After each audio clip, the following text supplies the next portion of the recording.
সকাল সকাল বাড়ি থেকে বেরোলাম, দেখি গরু কিনা যায় নাকি। আজকে গরু কিনেই বাড়ি ফিরবো। ওই শালা টাকা মেরে দিছিল না। ষাট করে ফেলো বাইরে। আরে গরুটা তো বড় হয়ে গেল, মানুষের মতো মানুষ করলাম গরুটাকে, ও তো বিক্রি করার সময় হয়ে গেল, গরুটা বেচতে হবে এবার। ও ভাই, গরু বেচবা নাকি? হ্যাঁ ভাই বেচবো তো, গরু নিবা নাকি? দাম আছে গরুর কিন্তু। তোমার কি মনে হয় কত দাম নিবা সেই কও। আরে 50,000-এ বেচবো। আরে কি কও, কম কত আছে তাই কও। কম কম হবে না, যাও তুমি যদি নাও তো 500 টাকা কম দিও। তাই হয় নাকি? 500 টাকায় গরু কেনা বেচা হয় কমে? কতটা দেবো আবার তোমাকে? দাম দেবো 30,000, এর বেশি দিতে পারবো না। তুমি কত হলে দিবা তাই কও। 30,000?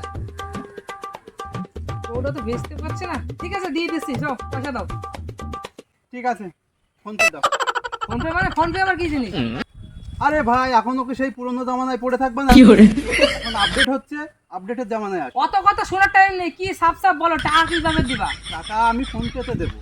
ঠিক আছে, ফোন বের করো, ফোন পেতে দেবো। এ বাড়া, এ আবার কি করে? আরে ফোন পে, তোমার কি ফোন পে নেই? হ্যাঁ বাড়া, এইসব ফোন পে বুঝি না। সেগো টাকা আছে, ক্যাশ টাকা, নগদ টাকা লাগবে। হবে 30,000, তাহলে গরু দেবো। আরে আমি তো ফোন পেতেই কিনে বেড়াই না। সেগো বললাম না, ক্যাশ টাকায় দেবো। তোর গরু কিনতে হবে না, হাট হাট।